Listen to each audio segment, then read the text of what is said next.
Eu vou pedir licença aos colegas da mesa para falar em pé, falar de pé, porque não tem a mesma eloquência do nosso professor, do nosso ministro, então eu prefiro me fazer mais visível pela altura, já que não vou conseguir acompanhar pela oratória, né?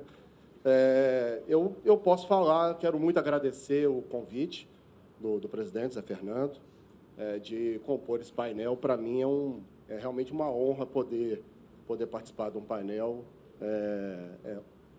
liderado, coordenado, mais do que isso, apresentado pelo professor Anastasia. Eu ainda vou me acostumar, ainda chamarei de ministro, mas, sim, é uma pessoa que todos nós aqui, independente de corrente política, partidária, coisas dessa natureza, mas todos reconhecemos como uma pessoa séria, uma pessoa íntegra, um grande cidadão brasileiro, né? E que, no finalzinho ainda de Senado, nos deixou, pelo menos para nós, no mundo jurídico, 2 grandes presentes com repercussão direta no dia a dia dos nossos municípios, né? Falando da Lei de Introdução das Normas de Direito Brasileiro, a LINDB, e falo também da nova Lei de Licitações, né? A Lei 14.133 de 2021, que o nosso, então, senador Anastasia foi relator das duas normas. Então, só para a gente entender a envergadura da pessoa que está aqui ao nosso lado e que atendeu o convite da amiga, né, Juninho, de maneira tão, assim, de primeira hora, né? A gente tinha um desejo tremendo de compartilhar o conhecimento com todo o público e, assim como tínhamos também um receio por conta da agenda. E o professor Anastasia, na primeira hora, abriu a sua agenda para estar aqui conosco. Assim, é fantástico, né? Todo mundo já sabe. Então, já posso falar que sou suspeito quando falo da admiração profissional com relação ao professor Anastasia.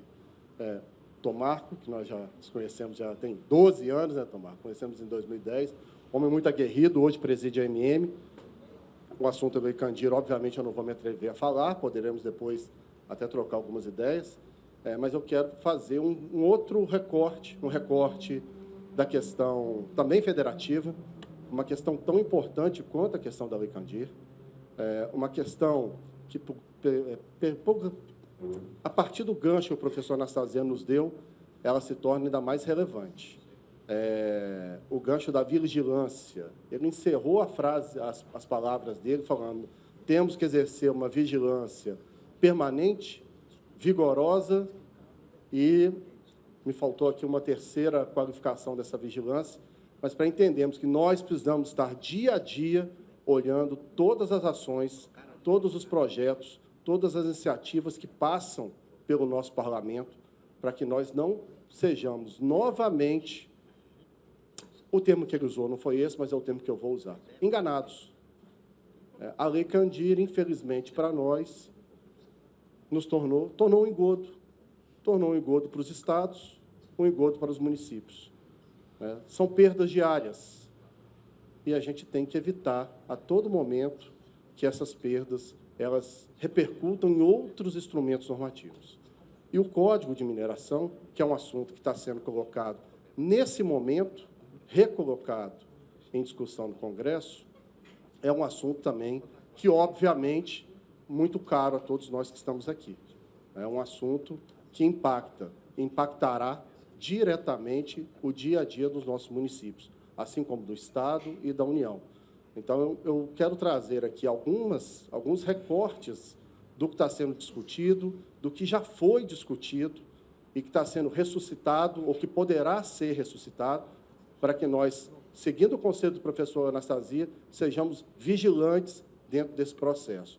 Não adianta não acompanhar os projetos e depois ficarmos reclamando do que foi aprovado de forma A ou de forma B.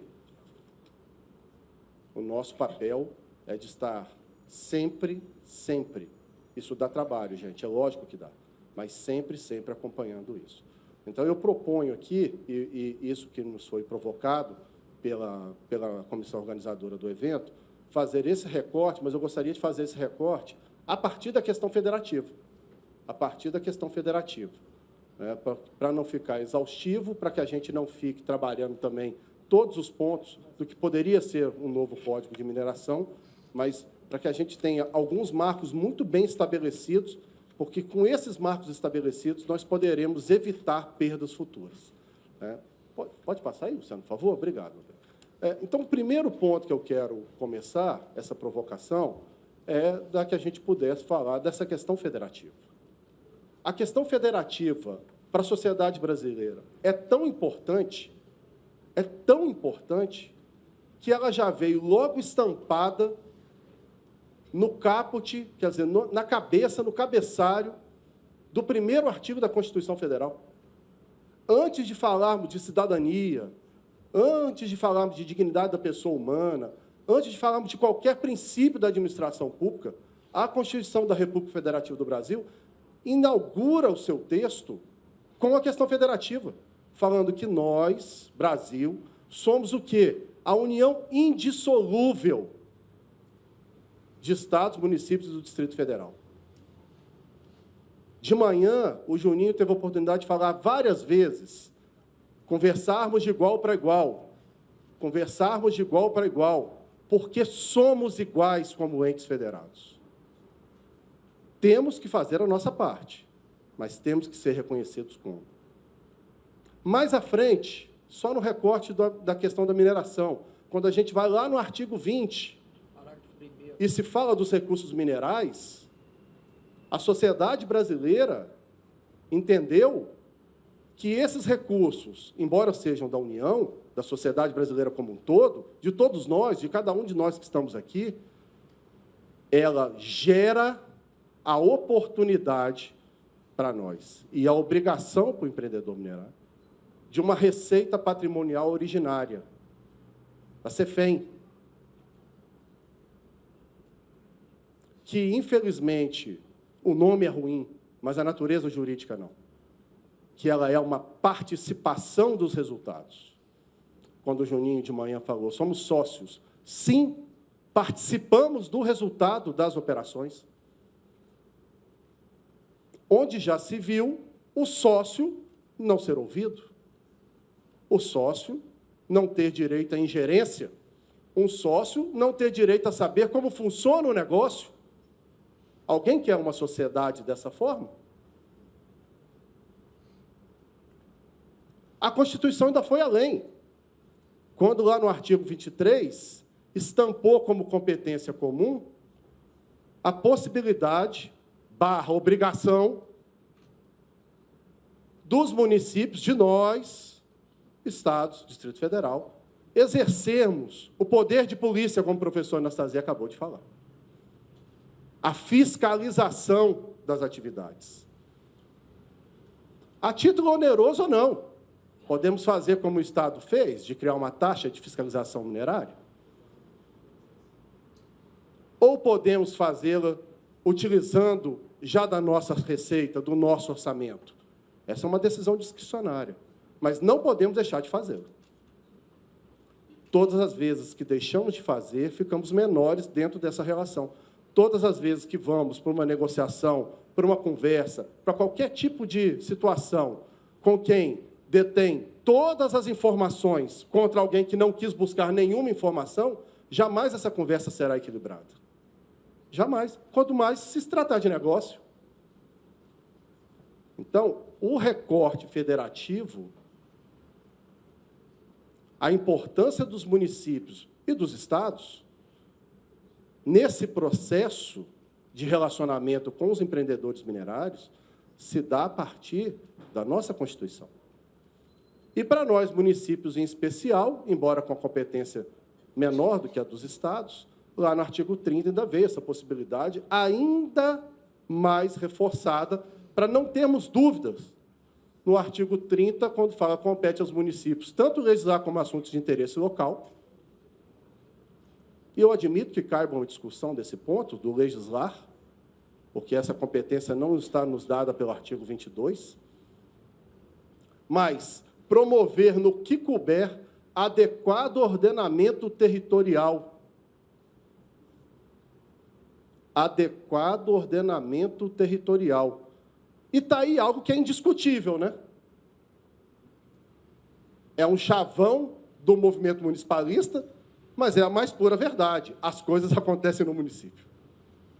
E a mineração acontece no território municipal, seja ele urbano ou não. salvo petróleo em águas nacionais, internacionais, coisas dessa natureza, que não é assunto da nossa conversa de hoje. Então, dentro dessa matriz federativa, nós temos esse direito e temos essa obrigação, temos essa responsabilidade.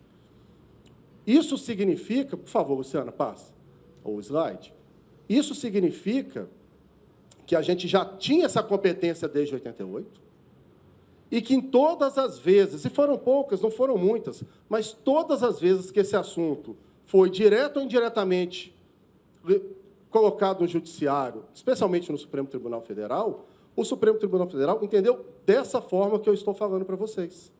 Então, lá em 2003, por exemplo, no julgamento de um mandado de segurança, já ficou lá registrado e nunca mais questionado pelo Pleno de que CEFEM é receita originária.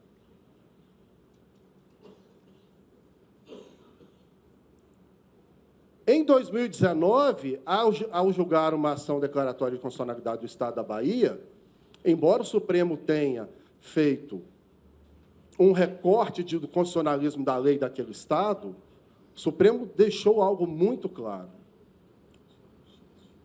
Nós temos o direito de fiscalizar as atividades. Nós temos o direito de registrar as atividades. Podemos, inclusive, e aí ele foi além, podemos, inclusive, criar obrigações acessórias para isso.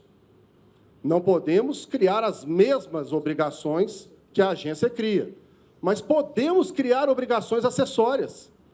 Na verdade, a ADI 4606 de 2019, ela pavimentou a decisão da ADI 4785, que foi essa que o professor Anastasia acabou de, como testemunho ocular, mais do que isso, né, como autor do ato sancionador da Lei Estadual de Minas Gerais, que proliferou para o Pará, o Estado do Pará e o Estado do Amapá.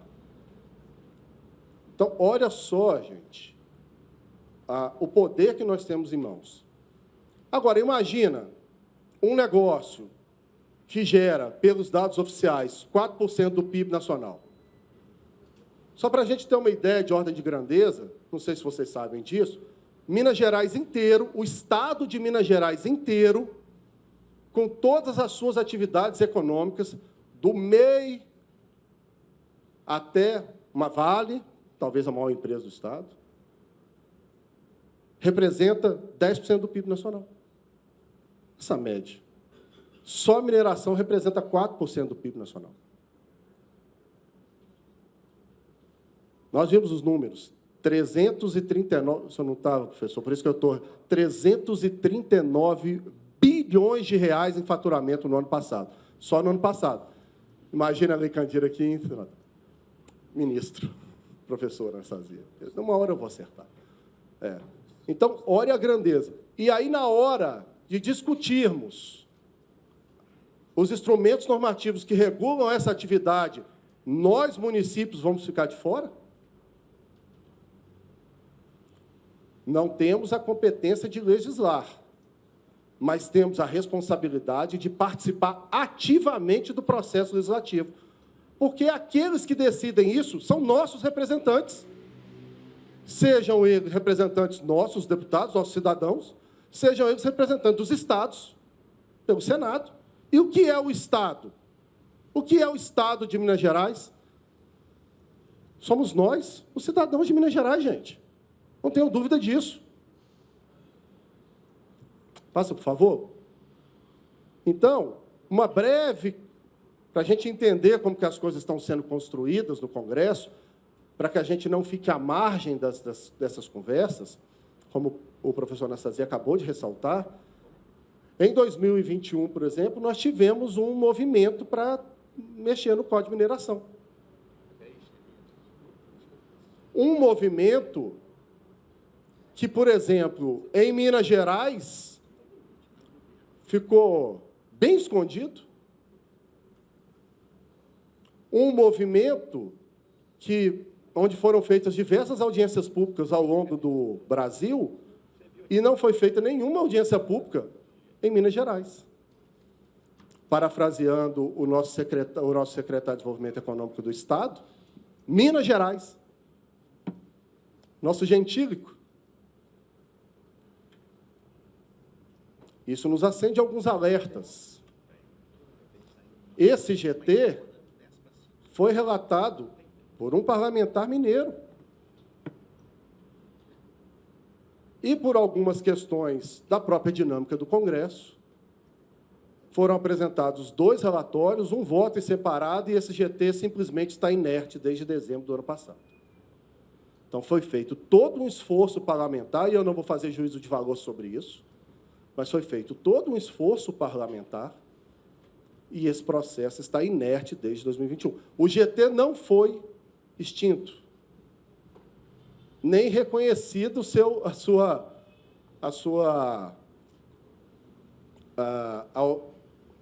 nem foi reconhecido a sua não existência pelo decurso do prazo regimental de criação.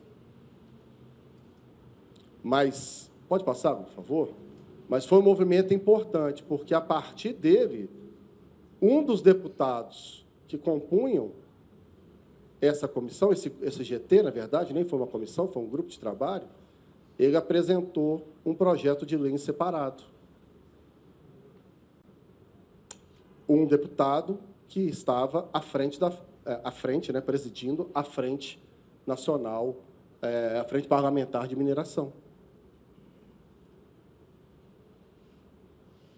É importante a gente saber dessas coisas, porque ficam se tramitando os projetos de suma importância no Congresso e nós não participamos desse processo. Por uma questão de decisão do presidente, esse projeto que foi apresentado separadamente, ele foi apensado a um projeto de 2016, de autoria do senador Sarney Filho, que já estava apensado ao projeto 5807 de 2013, que foi o novo marco regulatório da mineração. Vocês lembram? Quem está mais tempo disso lembra, né? Ou seja, ele foi, na minha avaliação, eu não posso falar assim, sob o ponto de vista regimental, mas ele foi, de uma certa forma, educadamente engavetado pelo parlamento, quando se faz esse tanto de apensamento em projetos de lei que não tem mais impulsionamento nenhum. Me parece que é uma forma educada de deixar essa discussão para um futuro que nunca vai acontecer. Assim posso falar, professor? Eu posso. Por enquanto posso. Mas não estou querendo ser indelicado, eu acho que são as regras do parlamento. Mas isso também nos dá um ponto de atenção. E agora, passa, por favor, mais um, Lu.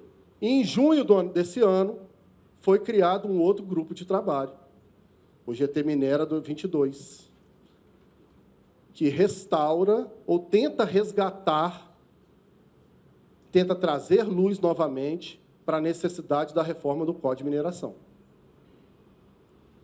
Esse GT foi instalado em julho desse ano, e a relatoria dele é o deputado federal Joaquim Passarim, um deputado federal do Pará, que, para nós aqui em Minas Gerais, as nossas relações sempre foram muito boas.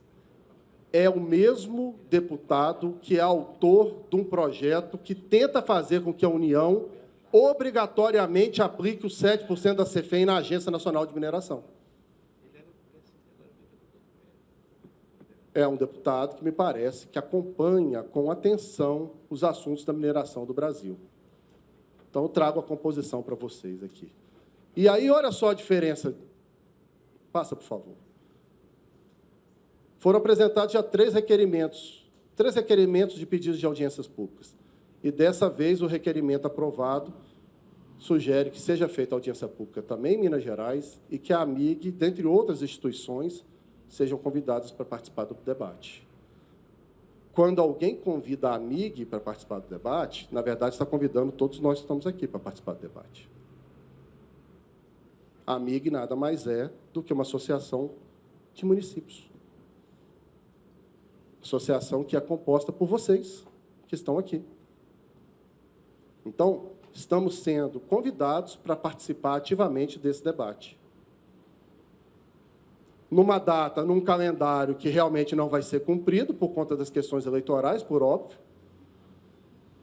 mas estamos alertas. E quais são os principais pontos que a gente queria compartilhar? Porque a AMIG já tem opinião sobre alguns pontos e queria compartilhar com todos os senhores e senhoras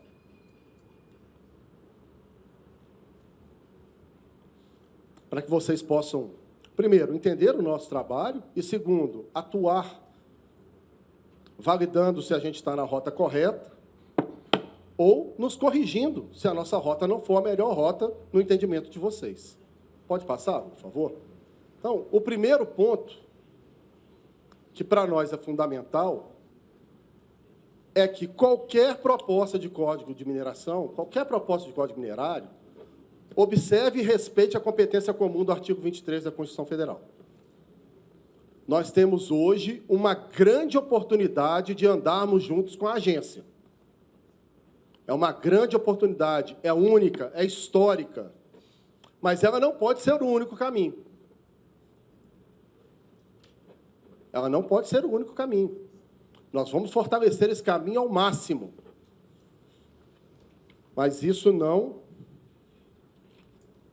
Eu termino essa parte. Mas isso não faz com que a gente possa perder o nosso horizonte de abrirmos mão da legitimidade de praticarmos atos de fiscalização, de registro e de acompanhamento de mineração, dos atos das concessões, das outorgas, do processo minerário em si. Não podemos fazer isso, hein? Pode passar? Eu não vou ler os quadros, mas só para vocês entenderem, volta um pouquinho, por favor. Coisas que já aconteceram. Então, nós já fomos objetos de proposta de código de mineração, onde simplesmente a questão federativa, nesse contexto, foi ignorada. Mais do que isso, como se o município fosse proibido, a proposta era que a gente fosse proibido de participar ativamente, inclusive dos processos de licenciamento. Veio de uma maneira muito educada na legislação. Dispensa de anuência. Dispensa de anuência significa eu não preciso da sua opinião, no popular. Se você não tem que me dar anuência nenhuma, eu não preciso nem de te perguntar algo. Pode passar, por favor. Observância e respeito à competência municipal de desenvolvimento urbano prevista no artigo 30. Lá no artigo 8.2, nós não podemos abrir mão da nossa competência exclusiva de fazer regulação do nosso território. Qualquer um que venha se estabelecer no nosso território é muito bem-vindo, desde que nos reconheça e observe as regras que estão estabelecidas naquele território. E o nosso papel é definir essas regras. É fazer com que essas regras sejam cumpridas. É criar um ambiente propício e favorável para que as coisas aconteçam. Não é sentar na legitimidade e não praticar nenhum ato. Porque é por isso que tentam nos tirar a legitimidade. Porque a competência outorgada pela Constituição não foi utilizada. E aí, se não foi utilizada, é melhor tirar. Já que você não utiliza o poder que você tem, para que você quer ter poder? Mais uma, por favor. Observância e respeito à questão federativa. Então, assim, a letra ficou pequena para mim, professor, desculpa. Nós temos que participar de todos os processos, sejam eles minerários ou ambientais, que tenham implicação nas outorgas dos direitos relacionados à mineração no nosso município, para podermos nos prepararmos, para podermos criar os ambientes que nós acabamos de falar, para podermos aproveitar as oportunidades que o empreendimento desse porte, dessa natureza, gera. Registrar o que está acontecendo sobre o ponto minerário É um direito que nós temos otorgado pela Constituição. A partir do registro, nós passamos a ter a obrigação de desenvolvermos políticas públicas aderentes e competentes para aproveitarmos dessas oportunidades, para mitigarmos os impactos negativos, que eles existem. Então, não podemos admitir dispensas de anuência, não participação de processo. Não cabe mais isso em 2022, gente. Sociedade todo movimento necessariamente tem que ser inclusivo. Nenhum movimento que defenda exclusão de atores vai ser suportado, vai ser admitido. É natural. Infelizmente, passamos por esses tempos no Brasil. Não foi nada legal, né? Por favor. Atenção extrema ao conceito de beneficiamento. Gente, como o Juninho falou hoje de manhã, quarta-feira, infelizmente, nós vamos ter que lançar uma campanha pública de cobrança em relação à Vale, de uma fiscalização que foi feita em 2005, que pegou a atividade de mineração do ano de 96 a 2005. Então, nós estamos falando de dívidas que vieram de 96, independente das questões de prescrição e decadência, que eu não vou entrar nelas. Olha só que coisa maluca. 80% dessa dívida diz respeito a uma discussão técnica jurídica do conceito de beneficiamento. Então, a nossa cobrança é de 2,2 bi, se eu não estiver enganado. Essa primeira cobrança, essa etapa da cobrança. Então, 80% desse valor está todo ele ancorado numa tese, que é o conceito de beneficiamento. Porque, embora para nós não tenha dúvida, gerou-se uma dúvida jurídica. E como o Congresso quer alterar o Código de Mineração, é a nossa oportunidade de sanarmos qualquer tipo de dúvida em relação a esse objeto. Nós não temos essa dúvida. Mas como ela existe, vamos deixar o texto mais claro, então? Vamos se discutir como temos discutido para trás, mas o para frente, vamos deixar as regras cada vez mais claras? Infelizmente, da forma proposta, em um dos grupos de trabalho, o conceito de beneficiamento era pior para a gente. É uma linha numa lei de 100 artigos, que inviabiliza uma cobrança de 80% de 2,2 bi. Vamos ter atenção a isso. Quando eu estava na faculdade, professor, na época, lá, primeiro período, assim, os professores falavam, né? Advogado tem que ter olho no dedo, né? Tinha uma expressão. É muito importante isso. Muito importante. Privatização é beneficiamento, mas tem outros 20 processos. E mais alguns outros que ainda vão existir. Nós acabamos de conversar aqui, né, Zé? Nós acabamos de conversar de uma empresa que vai conseguir tornar viável economicamente minério com teor de 20%. Certamente é uma tecnologia que, na época do Código da Mineração, talvez nem existisse. Então, nós temos que ter um modelo legislativo, um modelo normativo, que esteja atento a essas atualizações tecnológicas. Senão, sempre nós vamos estar correndo atrás. E não é essa a nossa intenção.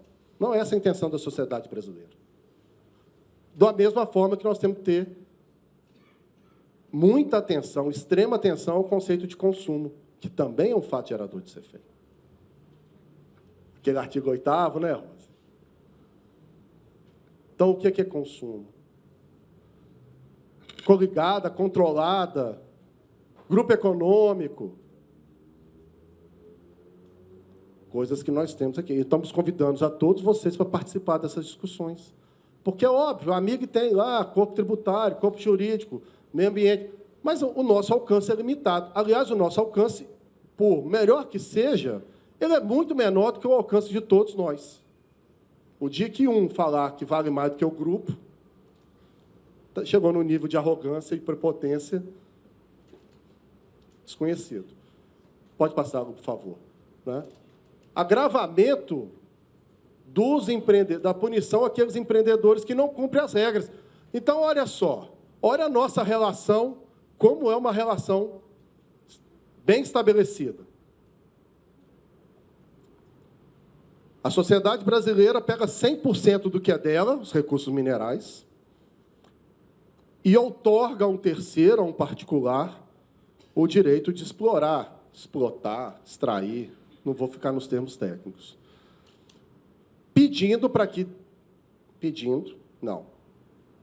obrigando a esse a repassar, na condição de participação do resultado, até 4% daquilo que for fruto do negócio dele. Então, nós damos 100% do insumo e ficamos com 3,5% no caso do ferro, mas até 4% da receita. Do resultado, desculpa, não da receita, do resultado. Para nós é um bom negócio. Para nós, sociedade brasileira, é um bom negócio. Tem discussão, a alíquota podia ser de 5%, podia ser até de 10%, tem gente que defende 10%. Era 2% há um tempo atrás, mas 4% nos parece um bom negócio. Nos parece um bom negócio. Mas, mesmo assim, alguns não cumprem essa parte.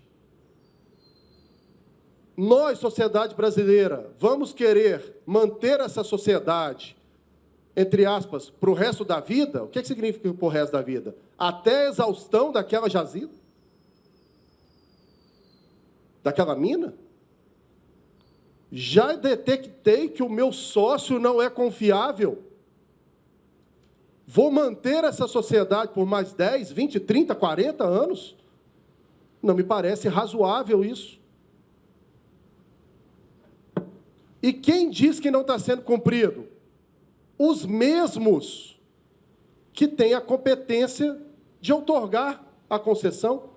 Então, não é Rogério, Amig, Juninho, Zé Fernando que diz não. É a Agência Nacional de Mineração que está num processo administrativo, oportunizando contraditório e ampla defesa e, no final, chegando a uma decisão dupla instância administrativa, falando que existe uma dívida. E, sob o ponto de vista administrativo, eu vou querer manter essa sociedade? Me parece desarrazoado isso. E me parece que isso afronta o nosso racional. Porque aquilo que eu entrego tem mercado, tem interesse de outros também. Não é algo exclusivo que a empresa A ou B vão querer. Se eu voltar com aquilo, se eu fizer um leilão, se eu fizer uma asta, vão aparecer interessados. Novos interessados. Então, nós temos que estabelecer regras mais duras. Porque é um recurso que é finito e é da sociedade brasileira.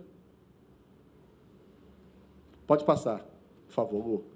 Assim, como a Rose falou agora no painel da tarde, a gente tem que ter critério mais rígido na hora de autorizarmos transferências desses direitos minerários.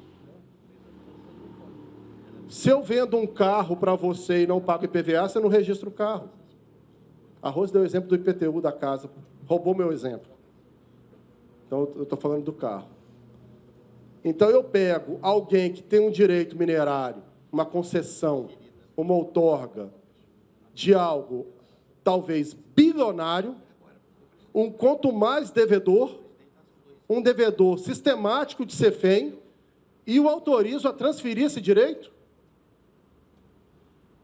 sem que o passivo comigo, sociedade brasileira, seja resolvido, me parece um contrassenso.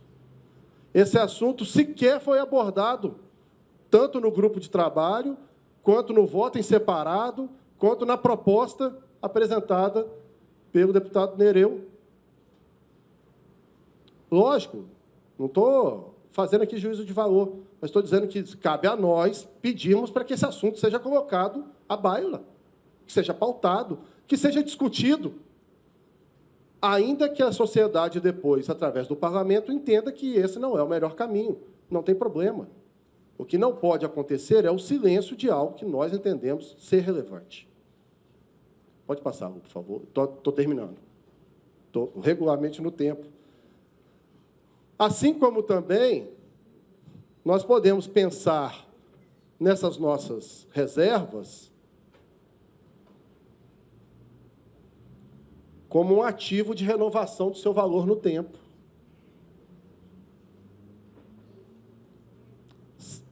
Sério mesmo que o melhor modelo de negócio é que a outorga seja até a exaustão da mina? Esse é realmente o melhor modelo de negócio para nós, para o Brasil? Porque não é no Chile, não é na Austrália, não é no Canadá. Porque todas as vezes que vem nos falar exemplos de boa governança de mineração, vem com o exemplo de Austrália, que é um espetáculo mesmo, no que diz respeito a licenciamento de outorga. Vem nos falar de Chile. Mas, nesse momento, na hora de prazo de validade de outorga, ninguém fala nada. Então, é o melhor? A MIG tem um entendimento que nós deveríamos discutir esse assunto. Mas, assim, 30 anos.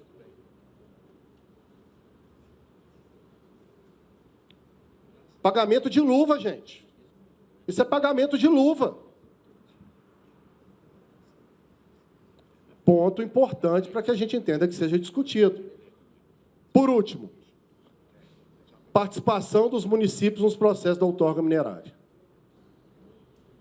Não dá mais, pelo menos na visão da MIG, para que a nossa participação seja tão tímida quanto foi apresentado no nosso painel anterior aqui. Não dá mais para que a gente seja submetido a, talvez, uma declaração de conformidade que está prevista no decreto que trata de licenciamento ambiental. Sob o ponto de vista do licenciamento minerário, nós vimos aqui, ó, nós não temos nada, ingerência nenhuma. Algo que pode ser impactante, e normalmente é, impacto robusto, significativo, no nosso território, e nós nem sabemos disso. Ficamos sabendo que o órgão federal concedeu uma outorga. Então, qual a nossa participação nesse processo? Para isso, a gente defende, e sempre vem defendendo, algo que o Juninho já falou aqui, que é minimamente a instauração de um Conselho Nacional de Mineração, que o governo federal criou. Acabou de criar. Acho que tem uns 2 anos. Mas ainda não instalou. Ainda não instalou.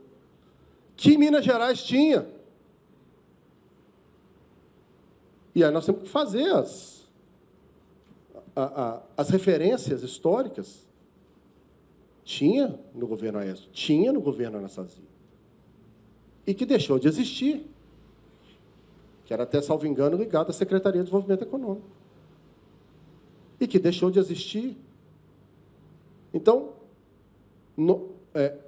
a ausência de uma ingerência, de uma intervenção, de um locus apropriado de diálogo técnico, institucional, sobre um assunto tão relevante, nos parece uma mácula dentro desse processo. Porque vai na contramão de todas as outras políticas públicas. Todas as outras. Políticas públicas, não estou falando de grau de importância, mas, sob o ponto de vista econômico, talvez de menor importância. Todas têm que ter conselhos. E para algo tão significativo para o Brasil, não. Isso também nos traz responsabilidades no processo de nos qualificarmos cada vez mais. Que o que a gente está pedindo é muita coisa. É ter poder e ingerência sobre essas questões. Mas não é o poder pelo poder, não é a ingerência pela ingerência. É para que a gente possa transformar isso tudo em políticas públicas que repercutam positivamente nas nossas sociedades. Que é para isso que nós existimos. Se não for para isso, nós temos que ir para outro lugar.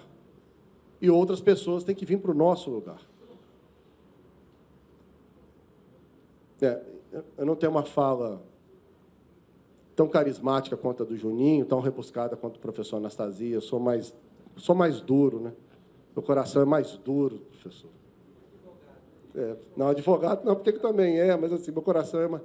Mas, assim, se a gente quer ter poder, nós temos que entendermos a nossa responsabilidade nesse processo.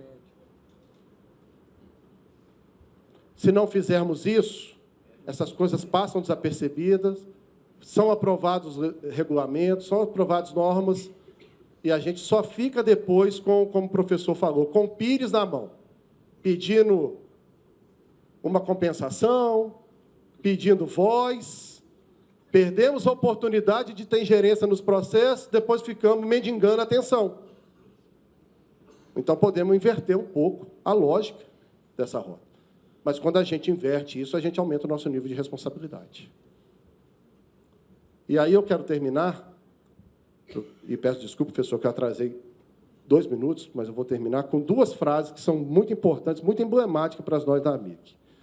Uma do nosso presidente, que é para a gente refletir. Estamos em uma nova fase. Uma nova fase. E aí faço um adendo. Samarco em Mariana e Vale em Brumadinho nos mostra que temos uma responsabilidade realmente de criarmos uma nova fase. Não de antagonismos, de lados, nós contra eles, não é isso, mas sim de avanços sinérgicos, considerando a premissa básica que a mineração é um ativo que tem que ser valorizado por todos os atores, empreendedores, governo, sociedade, e que esta sinergia possibilita ganhos reais para todos, seja no campo econômico, seja nos campos ambientais, social e humano. É essa mineração que a MIG defende. E aí eu pego uma outra frase que é emblemática do prefeito Ângelo Osvaldo. E ele teve a oportunidade de falar isso numa reunião com a relatora do GT Minera. Então, isso está gravado, que é o seguinte: o município não pode ser alijado de seu próprio território. Não pode acontecer nada do nosso município que não tenha a nossa ingerência, que não tenha o nosso conhecimento. Porque, senão, nós vamos ter que mudar o texto da Constituição. E, nesse caso, só com uma nova Constituinte. Se a sociedade entender que os municípios não podem mais participar daquela união indissolúvel que forma o nosso Estado democrático de direito. Com isso, eu encerro. Quero muito agradecer a paciência de todos. Estou à disposição.